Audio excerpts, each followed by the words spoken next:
Have you ever just stopped and wondered what really makes up a religion? What are the fundamental building blocks of faith? Well, that's exactly what we're digging into today. We're going to take a look at some of the world's major religions, using our source material to see how they tackle some of humanity's biggest, most timeless questions. So, let's get started. So here's our game plan. We're going to start with the messengers, the people who kickstart these massive movements. Then we'll look at the holy books that keep the flame alive. After that, we'll explore the different ideas about God, see how belief actually turns into everyday practice, and finally, we'll touch on the social side of it all. So this is the big question, right? As we go through this, we're not just making a list of facts. We're trying to piece together the blueprint of a worldview. We're on the hunt for those shared human questions about where we came from, why we're here, what's right and wrong, that all these faiths are trying to answer in their own unique ways. First up, messengers and beginnings. Every single faith has a starting point, and it's almost always a revolutionary figure. Someone who steps up, challenges the status quo, and offers a whole new way of seeing the world. This timeline really helps put it all into context. You've got the Buddha achieving enlightenment way back in the 6th century BCE, which just completely changes the game. Fast forward a few centuries, and you have Jesus' ministry. And what's fascinating is how our source highlights figures like Paul, who went from being a persecutor of the faith to its biggest champion. Then, much later, in 1469, Guru Nanak arrives, founding Sikhism on a message of one God. These people weren't just historical figures, they were absolute catalysts. Their stories became the very foundation of these faiths. Okay, so you have this incredible figure with a world-changing message, but how do you make sure that message doesn't just disappear when they're gone? That brings us to our next building block, the power of the written word. The sacred texts that lock in the laws, the history, and the very identity of a people for generations to come. Now, this is where it gets really interesting. Look at how these sacred texts function. In Judaism, the Torah is presented as the foundational law given directly from God. For Christians, the New Testament is a record of Jesus' life and the very beginnings of the church. But then you have Sikhism, where the Adi Granth isn't just a book, it's considered a living guru.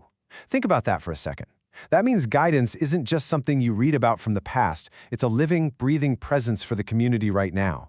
These aren't just dusty old books. For millions, they are the ultimate guide to life.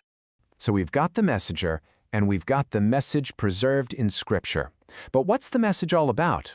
That leads us straight to our third section, how different religions imagine God, the universe, and our little place in the whole grand scheme of things. For many of the world's religions, a key starting point is monotheism.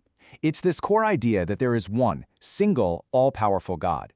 Our source material puts this right at the heart of faiths like Judaism and Christianity, and also Sikhism, which deeply emphasizes the oneness of the divine. And this just shows you the incredible diversity in how we think about the divine. On one hand, you have that concept of a single, unified God.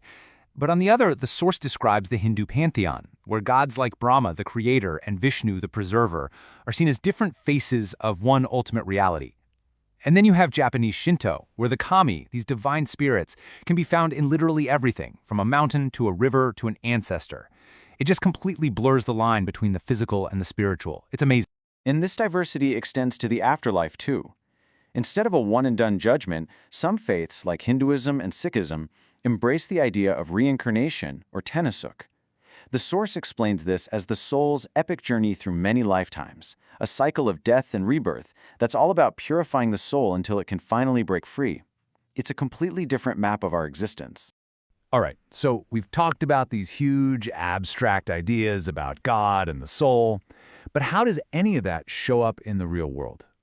Because faith isn't just about what you think, it's about what you do. So now we're going to look at the rituals and rules that bring belief to life. Check out this incredible historical example.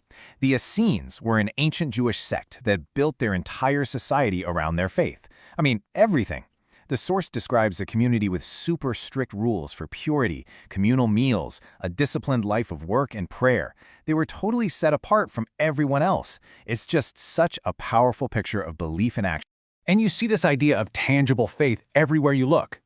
Think about Jewish dietary laws that define what's kosher or fit to eat, or the 5 Ks in Sikhism. These 5 items a baptized Sikh wears as a constant physical reminder of their commitment.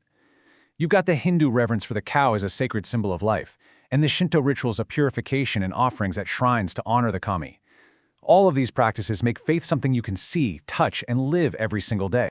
All right, for our final piece of the puzzle, religion doesn't just operate inside a person's head, it shapes entire societies. Here, we're going to look at how faith organizes communities and, as our source material describes, how it can intersect with social structures and even political power. A really powerful example of this is the historical caste system in Hinduism.